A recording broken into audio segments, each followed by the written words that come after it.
so terrible. Any African American or Hispanic that votes for Kamala, you gotta have your head examined. I remember saying this is so out of line. What's up, guys? Welcome to my channel. So I'm here today to talk about The Real Housewives of Miami, Season 7, Episode 6, Major Red Flags. So, first and foremost, most of this episode takes place at Lexia's goddess party, and it is just such bullshit. It's all about, like, oh, self-reflection, blah, blah, blah, and it's just nothingness. And Alexia is saying, oh, I found this guy on Instagram, he's a life coach, he shares these quotes that just really resonate with me. Now, Alexia is not the sharpest crayon in the box, and that clearly must be why she swears by this dude, because he fucking sucked. And this is his moment to, like, you know, basically self-advertise. He's showing what he's all about. The ladies got there, they read these fucking bullshit quotes on some mirrors, painted with lipstick on some mirrors. We've never seen that before. So yeah, they're like doing that, and they segue to this game that's supposed to be about, like, oh, you know, reflection and whatnot, but it's all about ganging up on Lisa. That's what it swiftly turns into. And it's like, what is going on here? And rather than it being like a messy game that you're playing on vacation or something, it's like, no, it's about reflection and reconciliation. It's like, no, the fuck it isn't. And that's what, like, just be open about how it's messy, but it's like messiness masquerading as like wellness, and that's like not okay. So yeah, that's just so odd. And at this event, Larsa and Lisa really get into it, though they ultimately bury the hatchet.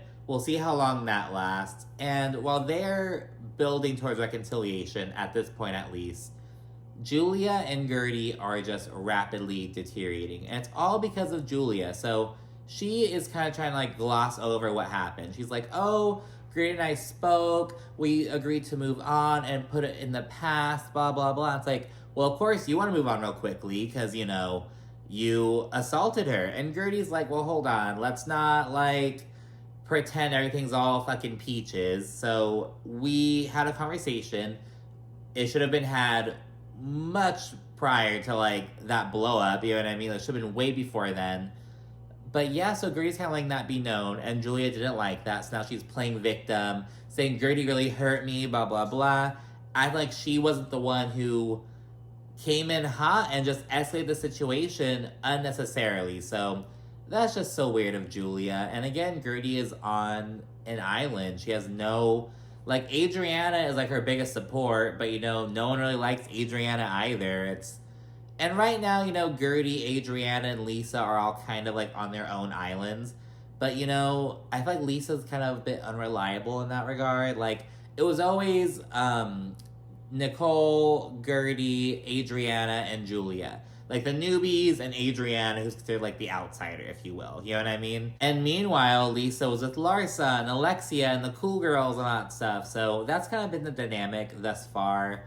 We'll see what happens moving forward, but yeah, it's kind of what it is. But anyways, the episode opens with the ladies rolling up to Alexia's little bullshit narcissism event, and they meet the life coach. And of course, Adriana is all fucking hot for him. She's just on some, like, Blanche Devereaux, like, Brynn Whitfield, which, side note, one of my friends was like, I'm trying to, like, channel Brynn Whitfield. I'm like, I fucking hate Brynn. Do not ever say that again in my presence. You disgust me. But no, she's just so, like, horny all the fucking time. And it's like, Adriana, like, chill. And while they're doing that little mirror quote activity, they're like, look at these antique mirrors. It has these, like, made up narcissism related quotes on it written with lipstick. It's so cliche. But yeah, they're doing that, and all the women think that the event has to do with Todd. And Lexia is like, well, we all have narcissistic traits. And she's the one that keeps saying this, saying people in the group have narcissism, blah, blah, blah. But she's the one who's sitting, like, in a throne while everyone else is, like, in regular chairs. So it's like, okay, Alexia, like, this better have been, like, a fucking joke. Like, oh my goodness. Which I'm pretty sure it was. Wow, who's sitting in the throne? How do you want us to sit, Alexia? I don't need to name names about the narcissistic people in this group, but there will be signs. during the activity though, Lisa like doesn't care. She's taking selfies, so the editing is already kind of lining up to like Lisa is gonna be labeled a narcissist. And it's kind of shitty because it's like everyone isn't reflecting on their own like narcissistic traits. They're all just dogpiling on Lisa. And in doing so, there's like, oh, I don't have to talk about my narcissism. I'm talking about Lisa's. She's the only one I have to focus on. We're all good, which is not the case whatsoever. So it's just such an odd game. Like, how did you think that would go well? Like, from the life coach's perspective, how did you think that would go well? Like, my goodness. Lisa and Stephanie, they make some small talk, and Stephanie offers a genuine apology. Lisa's like, that's all I wanted. So they agree to move forward. Stephanie's like, I mean, there's no way she's going to do it again, right? And the producer's just laughing at her because Lisa's known for being chronically late. But Lisa's like, I'm going to try to not be late with Stephanie again because I do not want to hear that. Like, I do not want to hear Boss Baby go off again. So that's her perspective.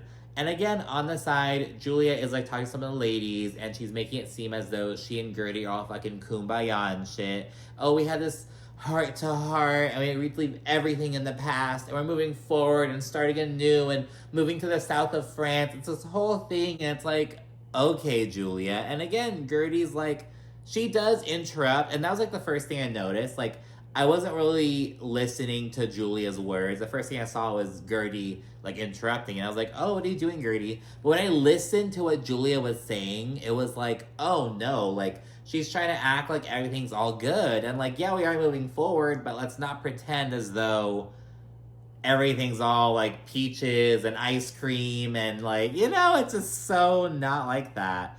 So yeah, that's what kind of goes down. Julia's like, well, I thought we agreed to move forward. And so she feels slighted by Gertie, like, saying this. So then Julia takes, like, 10 steps back. It's just quite ridiculous. But first and foremost, this hocus pocus TikToker, as Adriana says. This hocus pocus TikToker. He introduces his messy-ass red flag game. And the first one is, who talks about themselves the most? And literally everyone votes for Lisa, except for Alexia and Gertie, who vote for themselves. But we didn't see who Lisa voted for, so I'm sure she must have voted for like Alexia or Larsa maybe. I'm sure Lisa didn't vote for herself, but she was the winner of that one. And when the first person put the red flag in Lisa's vase, she was like, ah ha ha, like she laughed it off. But then a second flag went, then a third flag. And it's like, damn. And again, it shows that the ladies are just scapegoating Lisa. This is not a reflective activity.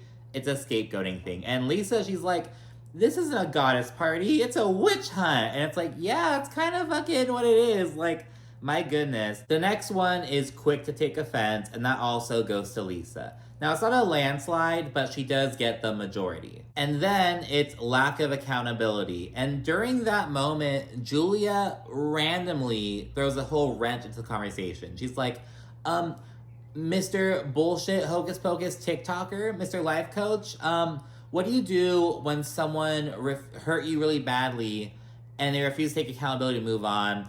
Clearly talk about Gertie, which she affirms. And it's just like, what are you doing, Julia? Like, this is not even, like, the scenario to, like, be asking this. Like, it was just so odd of her. Like, I don't get why she was, like, even took the opportunity. And, of course, Gertie's like, okay, well, you have to understand that I have to move forward from being physically assaulted. So, like, that takes time as well, blah, blah, blah. She's like, let's not fucking do this here. It was just so weird of Julia. And, again, it showed that she was butthurt by Gertie basically telling her to cut the bullshit. She's like, hey, stop pretending we're fucking all good. Like, we're trying to work through this, but it's very fresh.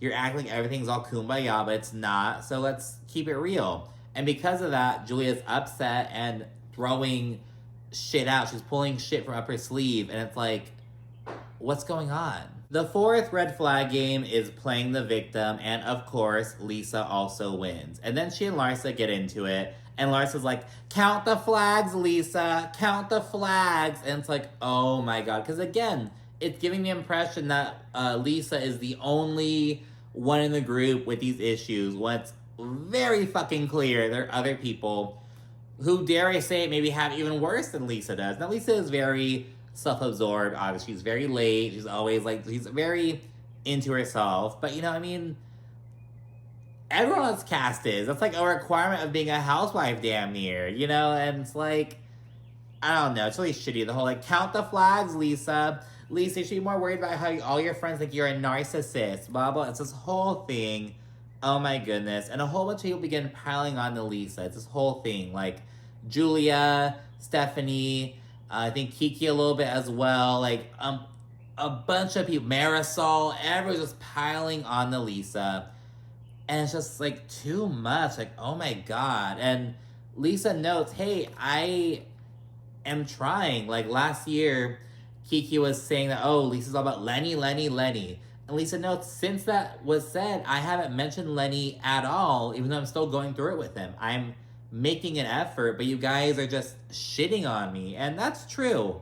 When I, like, sat and thought about it, like, yeah, I haven't heard her mention Lenny, like, really at all. Like, now I kind of presume that was because of, like, some type of legal thing, maybe. But yeah, I don't fucking know. But, like, she notes, hey, no, you guys, I took that criticism. It hurt me, and it's changing how I'm moving. And so I'll give that to Lisa, you know what I mean? And Adriana then sticks up for her, and she's like, you guys are not having compassion for her. She just lost her father. You guys are just piling on to her. It's just really nasty to see. You know, Lisa feels like she's always the punching bag and everything. And then Julia's dumbass. When we actually tell the truth and tell how we feel, we get punished. How is that fair? Oh, you know, like,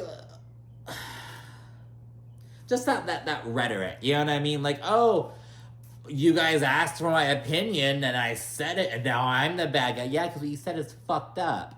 Because he said, like, fucking untrue. Like, what? It's just so ridiculous. Lisa's very upset, and meanwhile, Alexia's telling Lisa to, like, control herself, you know, be in control of her emotions and to, like, not take it that way. And Lisa's like, fuck off. Like, she's really pissed off. And meanwhile, Kiki is like, oh, Alexia, I thought it was a beautiful game. Kiki, shut up. Oh, like, I thought it was a beautiful game.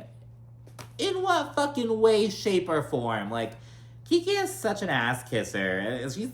She's starting to really piss people off online. People do not like how Kiki is moving, like, with Gertie. They don't like, she kind of, tries to, like, she tries hard to be cool with, like, the cool girls, essentially. That's what people are saying online. I like Kiki, but it's, like, shit like that. You know what I mean? Like, Alexia and Lisa are having an issue. Then Kiki, I thought it was a beautiful game, Alexia. First of all, this game was messy as fuck. How is it beautiful? How is that the adjective? I don't know. I just didn't like how Kiki handled that matter. And yeah, Lisa's super confused, and she's like, has everyone forgotten all the bullshit that Larsa has done to everyone? Like, why? And, you know, I don't know if it was this episode. No, it was another fucking franchise. I feel like the matters on Miami and Orange County are very similar. Like, Lisa and Katie, they're almost, like, having the similar situations. They're just being, like, dogpiled on, essentially. And it's ultimately because it's like, all right, it's either her or this other girl who is much more vicious, much more dangerous, who I'm afraid of. I'm gonna pile on her so I can save myself from having to go through that person's wrath, you know? On Miami, it's Larsa. On Orange County, it's Tamra. So, like, I'm trying to save myself from going through that fucking vitriol. So I'm gonna dogpile on Lisa. I'm gonna dogpile on Katie. That's kind of what's going on, and it's just this whole thing. Once the Hocus Pocus TikToker leaves, Gertie takes Larsa aside and encourages her to chat with Lisa. She's like, someone has to rise above it, blah, blah, blah. You guys have to work through this.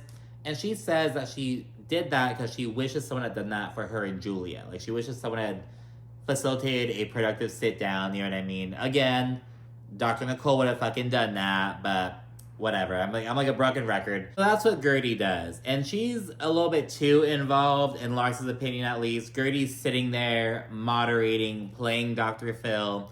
And Larsa gets pissed off. And ultimately, she and Lisa decide to, like, sit down separately, away from any input. And Gertie's like, 1,000%. And it's like, girl, I'm talking about you. But it was just so funny to see. Gertie's like, a job well done. So much love, so much love. My work is done here. You're welcome, ladies. We then get 3 rapid fire scenes. First and foremost, we see Julia meeting with a social worker. She shares that she and Martina haven't formally, legally adopted the boys yet, though, they're kind of more at foster parents right now, but they're in the process of adopting. So she talks about that. There's Stephanie and her husband. They go to dinner with Stephanie's parents.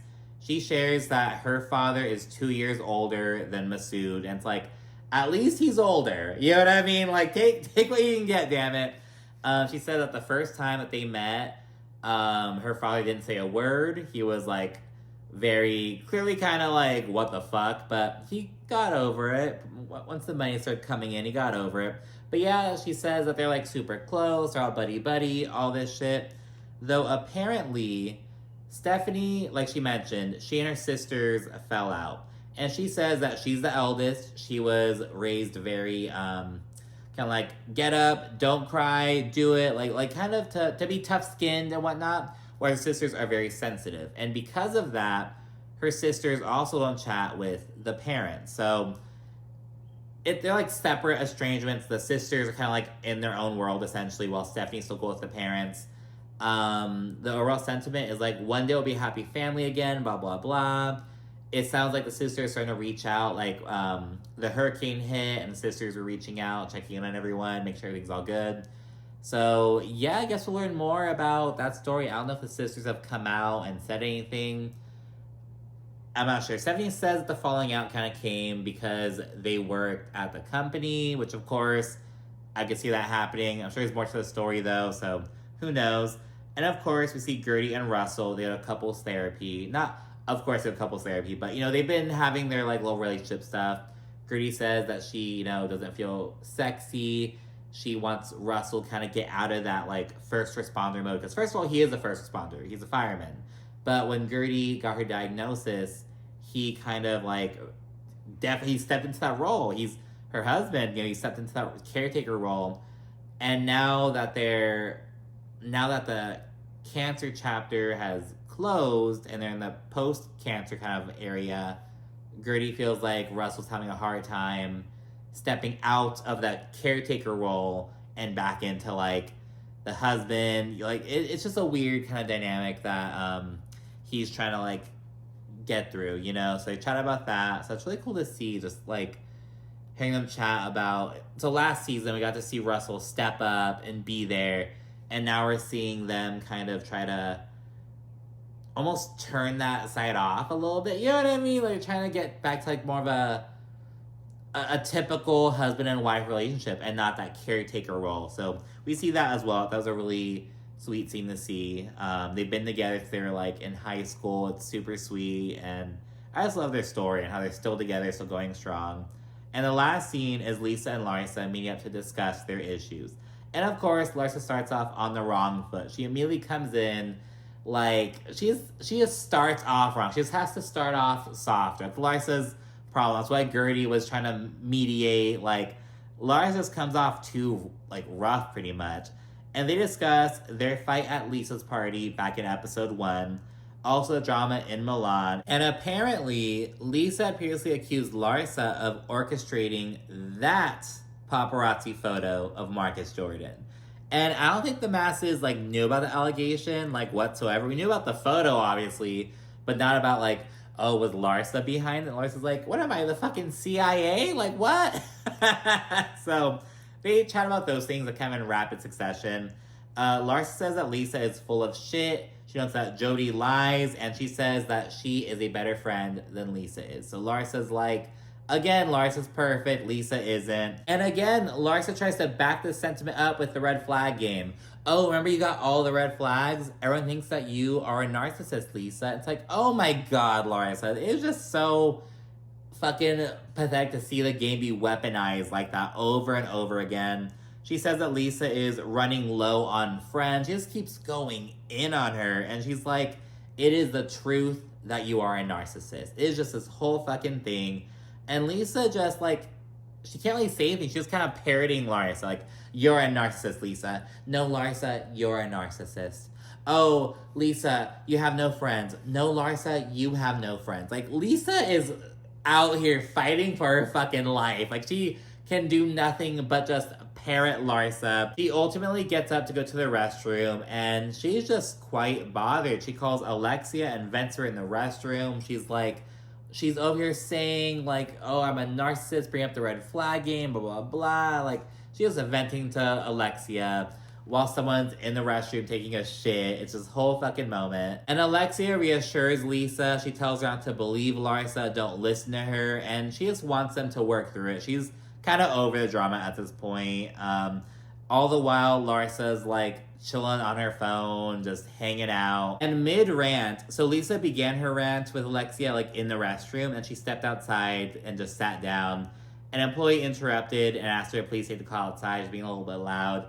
And Lisa's like, oh, like, yes, I'm so sorry about that. She's all sweet about it. And everyone online's like, oh, Lisa's so kind. Like, that's not a narcissist. Just like, again, because Lisa's getting like the sympathy vote from the viewers now. Because that's what happens when you get dogpiled by everyone.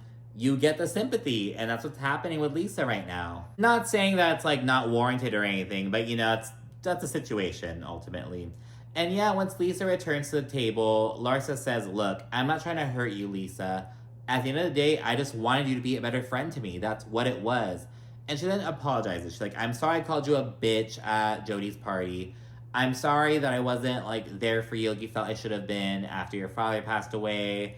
And she's also like, but can you accept some responsibility in this? And Lisa does. And she also says that she didn't know Larsa's true emotions about the whole breakup with Marcus because she has this, like, tough exterior. And she's like, you need to, like, let me in a bit more. But, of course, the whole thing with Lisa is the allegation that Lisa, like, never picks up the phone, blah, blah, blah. But there's some communication barriers between Lisa and Larsa, essentially. And so they pledge to just try to communicate better. Larsa's like, some of my best pics are with you. I love you. It's like this whole thing, but it felt so genuine, to be honest. Like, we actually see Larsa, like, laugh and, like, initiate a hug. Like, I'm seeing Larsa, like, actually try with Lisa. I think you can really see how much they cared about each other. But anyways, the episode ends with them hugging it out. Again, we'll see how long this lasts. If they make it to the reunion, sitting side by side, we'll see. But anyways, thanks so much for watching. Be sure to like, comment, subscribe, and of course, stay tuned for more. Thanks for watching. Bye.